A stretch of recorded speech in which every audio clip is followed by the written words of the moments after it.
नवंबर 2019 भारतीय इतिहास की ये वो तारीख है जिसमें देश का सबसे बड़ा फैसला आया। जी हां, हम बात कर रहे हैं अयोध्या में मंदिर और मस्जिद निर्माण को लेकर आए फैसले की। इस दिन अयोध्या में राम मंदिर बनने का रास्ता साफ हो गया था। देश की सबसे बड़ी अदालत ने सबसे बड़े फैसले में अयोध्या की विवादित जमीन पर रामलला विराजमान का हक माना, जबकि मुस्लिम पक्ष को अयोध्या में ही 5 एकड़ जमीन देने का आदेश दिया गया। चीफ जस्टिस रंजन गोगोई की अध्यक्षता वाली 5 जजों की विशेष बेंच ने सर्वसम्मति से ये फैसला सुनाया। मौजूदा समय में अयोध्या में मंदिर निर्माण तो बदस्तूर जारी है, लेकिन मस्जिद निर्माण को लेकर कोई खबरें सुनने को नहीं मिलती हैं।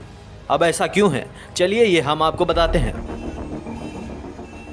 आपको बता दें कि सुप्रीम कोर्ट की तरफ से जो आदेश दिया गया उसके मुताबिक सुन्नी सेंट्रल वक्फ बोर्ड को मस्जिद बनाने के लिए अयोध्या से 26 किलोमीटर दूर 5 एकड़ जमीन दी गई।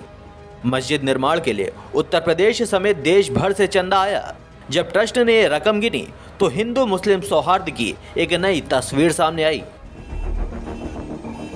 मस्जिद बनाने के लिए अब तक मिले कुल दान का 40% हिस्सा हिंदुओं ने दिया है।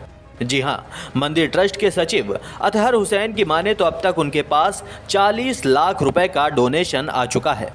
डोनेशन का करीब 30% हिस्सा कॉरपोरेट जगत से आया है, वहीं 30% मुस्लिम समुदाय की तरफ से आया है और बाकी 40% हिस्सा हिंदू समुदाय की तरफ से आया है। ये अपने आप में भारत की अखंडता और एकता का परिचय देता है।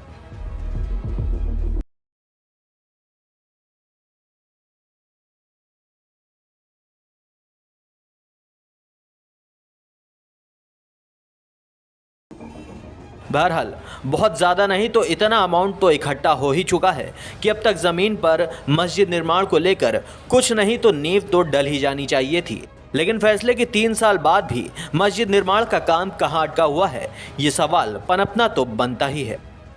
सूत्रों के हवाले से जो जानकारी सामने आई है उसमें बताया गया है कि मस्जिद निर्माण के लिए मिली 5 एकड़ ज़मीन एग्रीकल्चर यूज़ वाली है, लिहाजा उसमें कंस्ट्रक्शन नहीं किया जा सकता।